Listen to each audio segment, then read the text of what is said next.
sponsor that make this event possible. Thanks to the organizer. And okay, let's get started. Today we will speak a lot about types.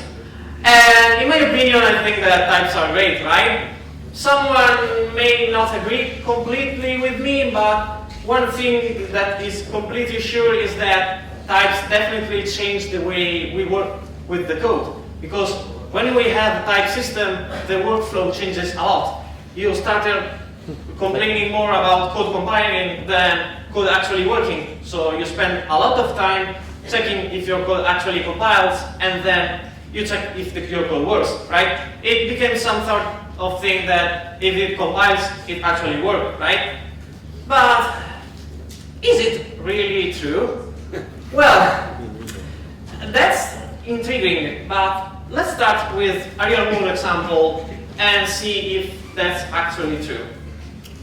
So, let's think about what can be a real-world example. So, maybe we can write together a to-do application. Who in here sells to-do application in his company? Raise your hands. No one sells to-do applications? Oh, okay, sorry. Well, I thought that the application were a real-world example.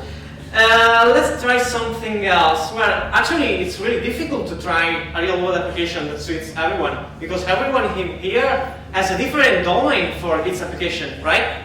So maybe instead of looking at a real concrete application, we should look at some behavior that every application in some way has, right?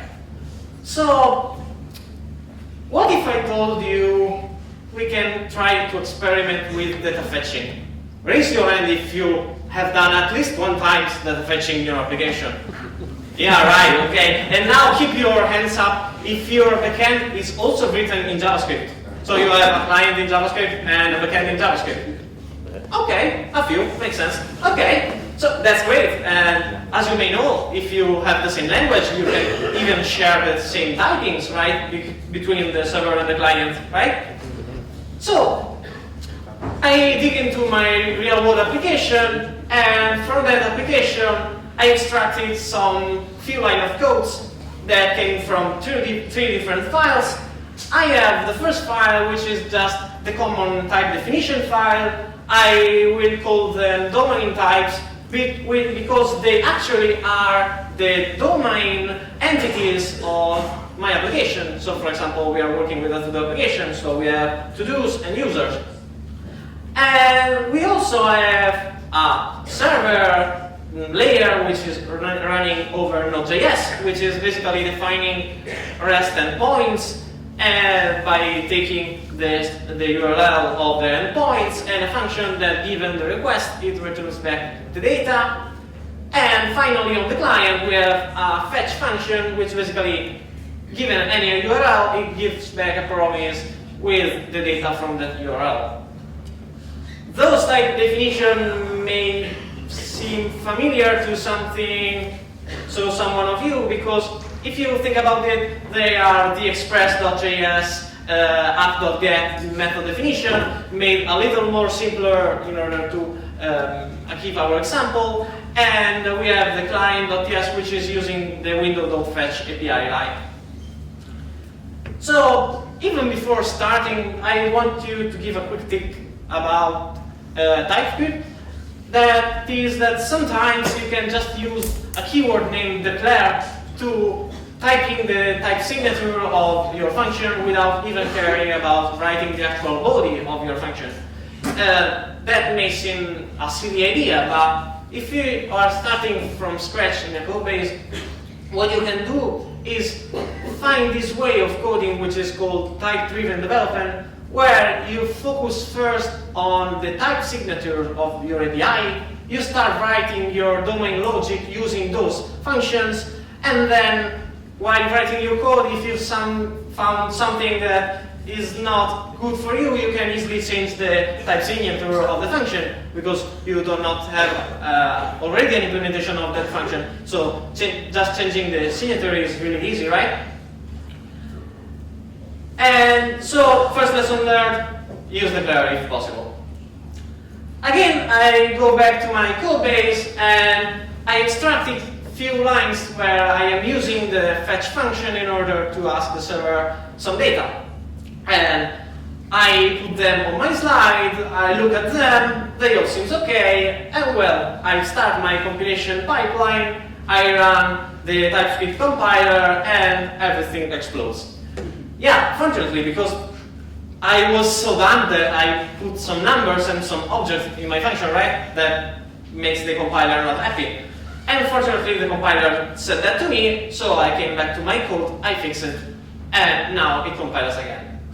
So it compiles, does it actually runs?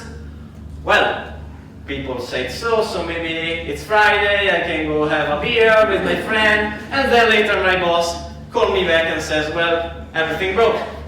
Okay, so first thing we learn, that's actually a myth, that having a code that actually compiles is a code that actually works, right?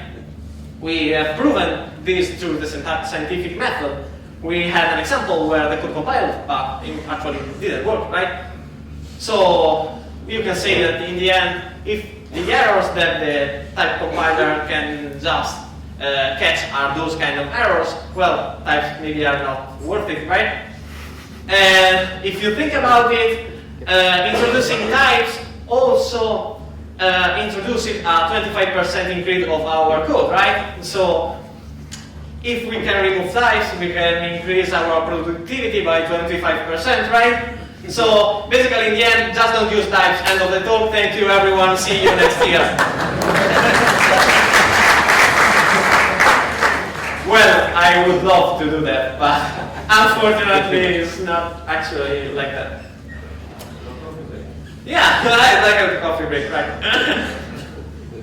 Let's just stop it for a moment. Take a long breath and go back from the beginning. Let's have a look of why our code actually failed. Okay? So we have a few minutes of debugging. After a few minutes of debugging, what we find out is that we were so dumb that we misspelled one word. I say fetch/user, but it's actually /users. So when running in production, the URL wasn't found, so that's why the application broke, right? So why the type system isn't smart enough to tell me that? Well, as always, the problem is not the type system. The problem is us, because machines are always okay. Machine always tell the truth. The problem is that we teach the machine something completely wrong. We teach the machine that the upget and the fetch function takes a string. So that /user is actually a valid string. So here we may find a problem that's like the Sylvester the cat problem. You can say that Sylvester is a cat, but you cannot say that a cat is Sylvester, right? And the same applies for our URL type. You can say that a URL is valid string, but a valid string is not a valid URL, right? Luckily, we can easily fix that in our codebase by introducing some string literal types that will just match exactly the roots that our application supports, right? So we can define the type URL as an union of all the possible types of URLs that our application has, right? So basically, that is on our application side. We cannot know that before. We need to look up at our server implementation and see which are the valid URLs.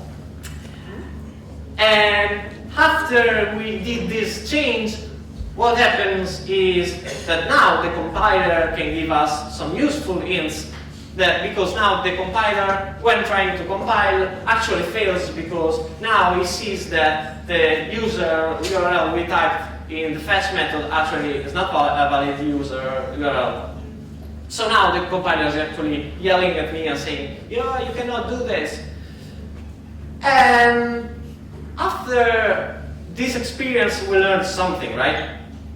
In the end, after this experience, we learned that by default, out-of-the-box types that we get from libraries are by default too wide. And that's not a problem of the library authors. as a library authors, I cannot make any assumption about your code base, right? Because let's think about the fetch example, right? As a library author who writes a library that does fetching in some fancy way, I cannot know which are the URLs in your application, right? So by default, I'll try to provide the stricter type that is valid for everyone, so the string. And this means that for every application it's very important to have domain types, which are, as we said before, the types that are tied to our domain of the application, like the URL type we have before, right? Okay, so now we have fixed that problem. So again, the code now compiles. Does it actually run? Well, again, we learned that's not true, right? Having a code that compiles doesn't mean that the code runs again. So again, we take again a long breath, we step back, we sit on our chairs, we yell at the compiler, we yell at our code, we say, oh, who does this shit? And you remember that it was you 5 minutes before. And then you find out that, as always, your code is shit. And you actually find out that the problem is that while doing the 5th line of code, you are fetching the user URL but declaring the type assertion as a to-do array. That's something not actually okay-ish. And then what we learn as always that all humans make mistakes, right? So as developers, we know that the main problem with code is that human makes mistakes, and we develop tools in order to avoid those mistakes, right?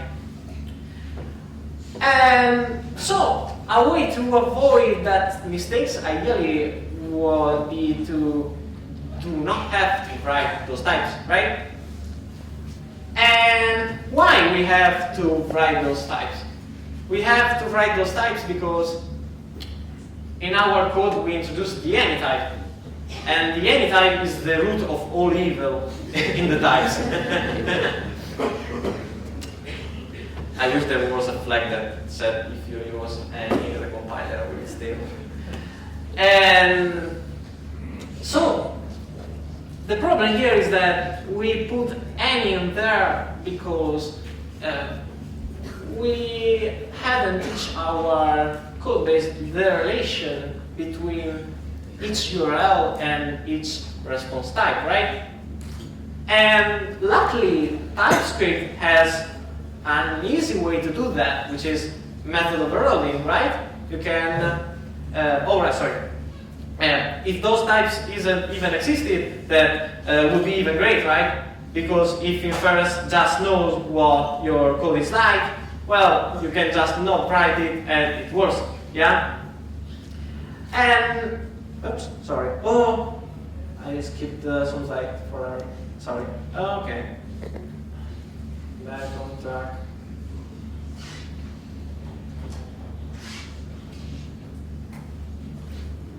Okay, spoilers ahead. Okay.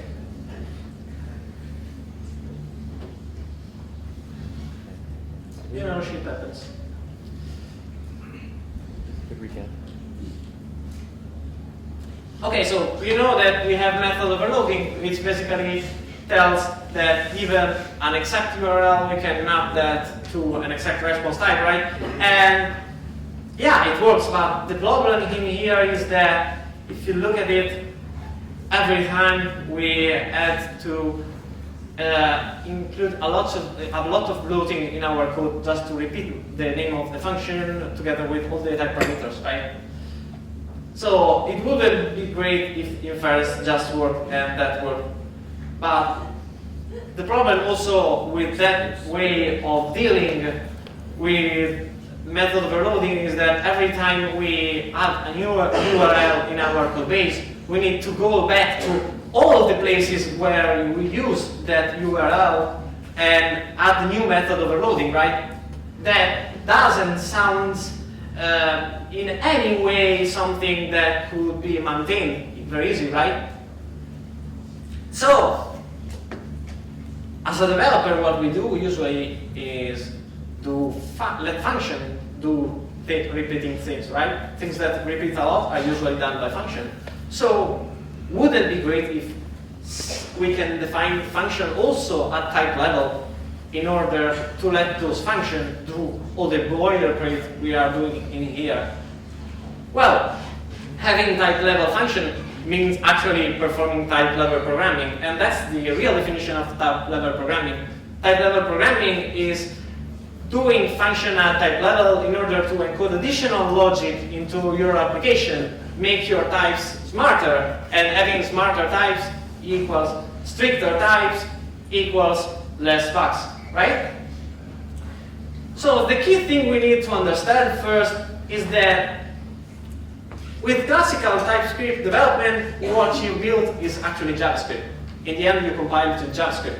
So your code in the end runs into Node.js or in the browser, right? But when you do type level programming, you have a whole new environment, which is the language server. So in the language server, you are basically writing types for the type system. So they will run either on the compiler or even in a new environment, which is the editor. So ideally, by doing type level programming, we are actually introducing something like plugins for our editor, right? We are adding additional logic to our editor. And that will introduce in our workflow a new whole step, which is even before trying to compile the code, and which is the editor yelling at you because you are doing something that actually shit, right? So, before starting with this, what we need to do is have a step back and look at the language features, right? Because even when you learn a new programming language, the first thing you do is know the features of the language, right? You start from the basic and go on. Okay, so let's just go back a little and say, well, we have so string literals, right? Which are exactly the string our application uses. And those were so useful that they helped us finding the places where we were using URLs that are not valid, right? And the type system is also so smart that it has that rule that any string is not an exactly string literal, but a string literal is a string, right? And another type we have already seen is the object type, because for our domain types we use the object types, and we define a list of keys together with their expected type for the values, right? And up to here, nothing special, right? Every type system has these kind of types, right? Well, the object types have few interesting properties and few interesting type-level methods. The first one, the easiest one, is that with the key of operator, you can extract the keys of a known object type and get them back as a union of string literals, for example. So in this example, we have our user with ID, name, surname, etc., etc. And by saying, get me key of user, you get back the union of ID, name, surname, etc., etc., etc. And another feature that I don't know if all of you may know is that given an object type, you can access the type at a specified property index. So if I have my user object type, I can type square brackets, literal names, close square bracket, and get back the string type, which is actually the type expected at that index. The same goes for any property known but the object type. And another property is the distributivity of the method, that even if we try to pass a union of possible keys, what we get back is just the union of the values at those keys, right? And so, I think that there is something fishy going on here. Because, well, those properties are actually really interesting, right? Let's go back to our domain example. What if instead of defining the URL as a union of the string literals, we define the URLs as a map, basically? An object which has as keys the URLs our application supports as values the response types of those URLs, right? That could be easy to do. And also, by using the QOF operator, we can get back the URL type exactly as before, right? It will be exactly the same type.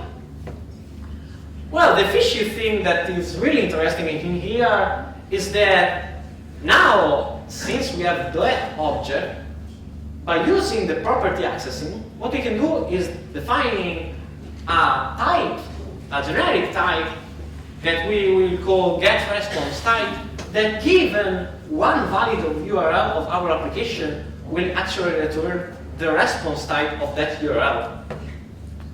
And later in the talk, I may refer to generic type aliases as type level functions.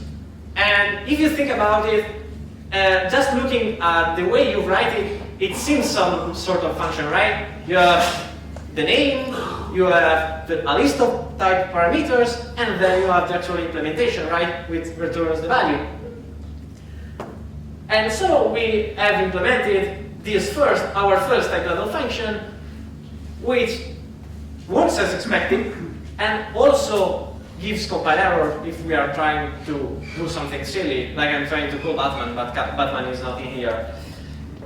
And now that we have defined those things, we can go back to our code base, and instead of using the method overloading, what we can do here is take advantage of our new generic type, alias, and change the type definition of our fetch and upget method by saying, yeah, fetch takes any valid URL as a parameter, so we have a new type, which is one of the available URL, one or many of the available URL, and it gives back a promise of get the response type of that URL. So, with that, we actually achieved what we were looking for. We have now an inference that works exactly as we wanted, right? It knows our domain type, and so it can work with no problem. And you can say, yeah, that works, but you know, we don't have only static URLs, right? We also have parameterized URLs. What if, for example, we have an URL, a /user/VID of the user, or even /user/something variable /photo/something variable again? Well, the problem in here is that the type system is not able to do everything. At this point, we eventually need to change a little about type signature, right? And if we have written our code base by using type-driven development, as we said before, it's really easy. You have not the implementation right now, so you can change the type signature with no many problems, right? So, what if the fetch API signature was something like this? When you call fetch, you provide some sort of name or template of the URL, and then you're expected to give the number of the resources you are trying to ask, right? Maybe we can find out a way to have better typing also for that. And well, that is actually almost easy to implement, because if we go back to our implementation of getResponseType, now we can enhance a little bit our rules map, and instead of having just a map that has the URLs and the response types, we can have a map that has as keys, again, those template URLs And a values, we have an object with two keys, which are args, which are a tuple of the expected argument that that URL accept to have, and a response type, which is just the response that URL returns, right? And again, we can update our type definition, and with this we can achieve the code we have seen before. Yeah? Isn't that mind-blowing? Well, I thought maybe there are other applications other than having typed fetch, right? So this is one great application, but what are other applications? Well, for example, we can write type finite state machine, right? Let's take an example. We have here a finite state machine which has basically three states. We have work, home, and that. I will call the daily job state machine, which are you either working or at your home or sleeping. And to transition from one state to another, from home you take the train, you go to work. From work you take the train, you get back home. You sleep, you go to bed, and then you wake up and you go to home.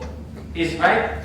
Okay, so that's what I do every day. And the first things we need to do is actually define this state chart in some sort of DSL of our application, right? So our DSL can be something like a type object, which has as the first key the list of the states. So we have work, home, and that. And inside of each state, we have as key the possible event, and as value the target state. So for example, from bed, if you wake up, you go home. So we have the key bed, with wake up is the event, and home is the target state, right?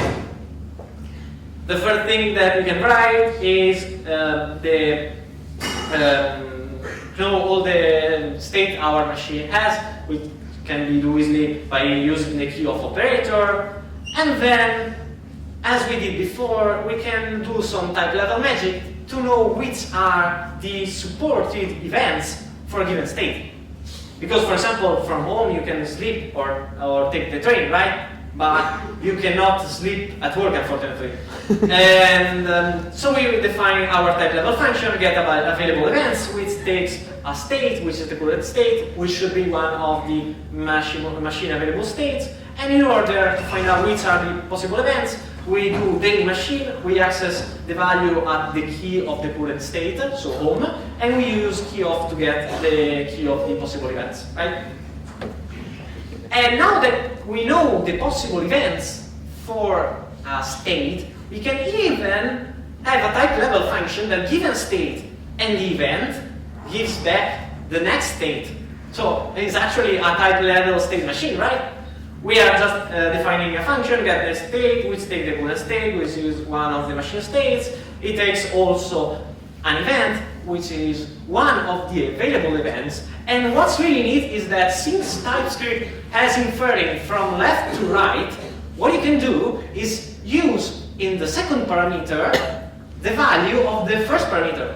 Because TypeScript will try to infer first the left one, so the current state, and then it will see that for the event you can provide only one of the available event for that state.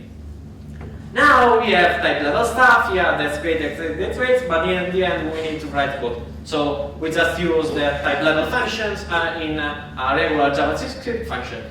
And when we call it, we say, and we see that everything is working as expected. We get a compilation error if we are trying to sleep at work.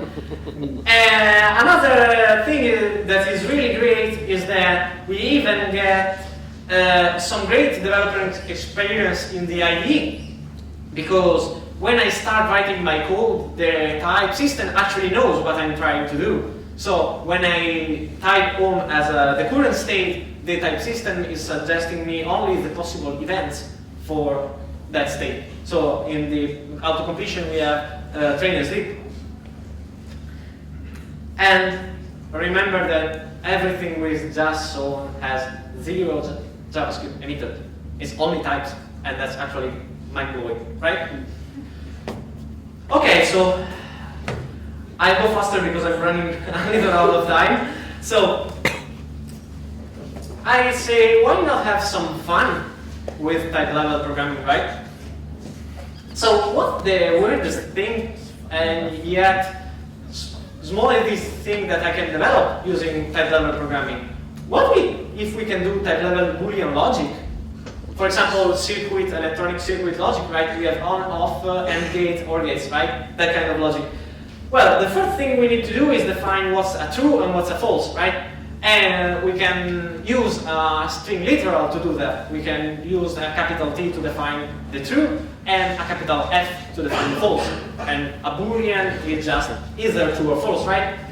And what I need you to understand just for a moment before going on is that type level Boolean is not the Boolean you use in your TypeScript code when working with JavaScript Boolean. This type level Boolean is a structure that the type system understands, but that structure actually doesn't make any sense for the real language. So it's just needed to accomplish something at type level, right? Okay, and now that we have a Boolean, the first thing that we can do over a Boolean is implement something like an if, right? So if the Boolean is true, I want to return something, and if it's false, I want to return something else, right? So that can be easily implemented by using the property accessing type and the string literal. What I do is basically define that type level function, which takes a Boolean and has two keys, which is the T and the F for true and false. And in the end, I access the key that is given through the A type parameter. So basically, the compiler, if he's given a F, he goes, he builds the object, he sees that I'm trying to access F, so he goes to see which is the type at the F, he sees that the type is the type if false, so it returns the if false type. And it works as expected. We can see some testing in here down.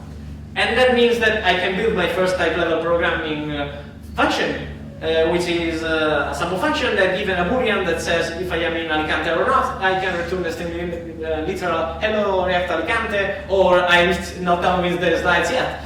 And I can call that function by just passing the type arguments to that type level generic argument, right?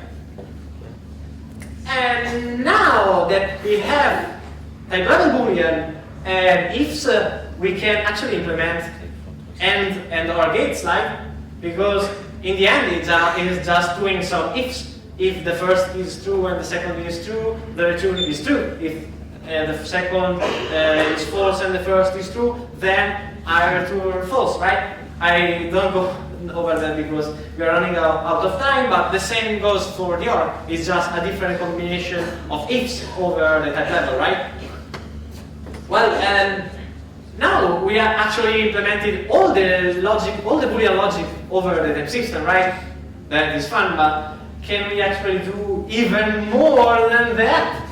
Well, when you learn a new programming language, first you learn about Booleans, then any example that you get is like, let's build something with numbers, like something like given two numbers, I want the sum of the numbers, right? So let's try find out type level numbers.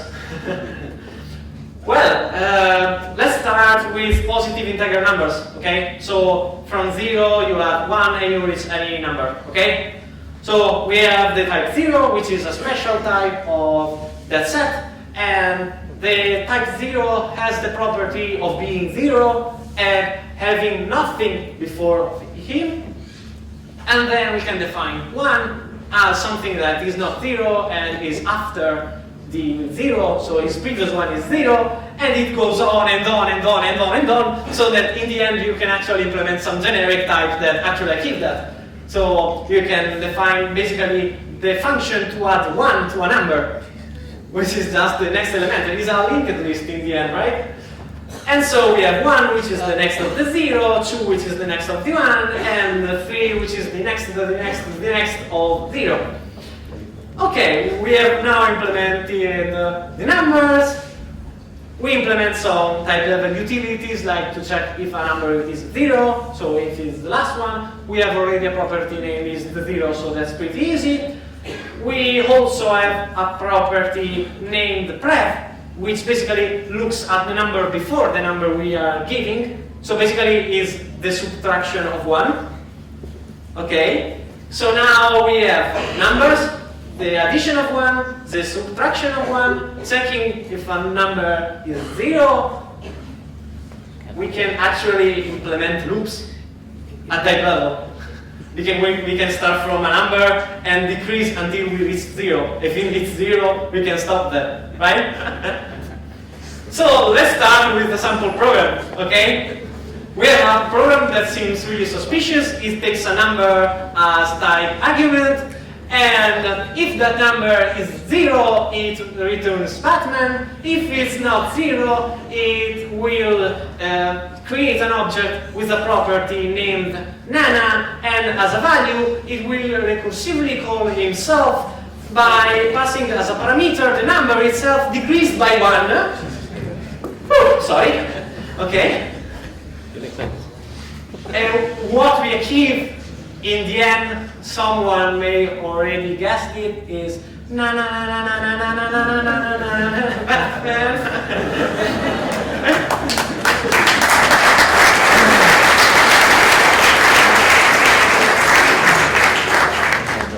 Okay, so I am in rush.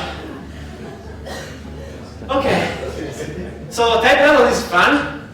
We had some fun with it. But always remember that doing type level programming in the end is just a knack over the type system features. And being a knack over the type system features is always dangerous. Because you know, the type system may change something between versions and broke everything. So I ran out of time, so I put in here something that if you were interested in my talk, you can go experiment those things that are additional things to what we have seen today. And I say everyone, thanks for your time. Have a great coffee break.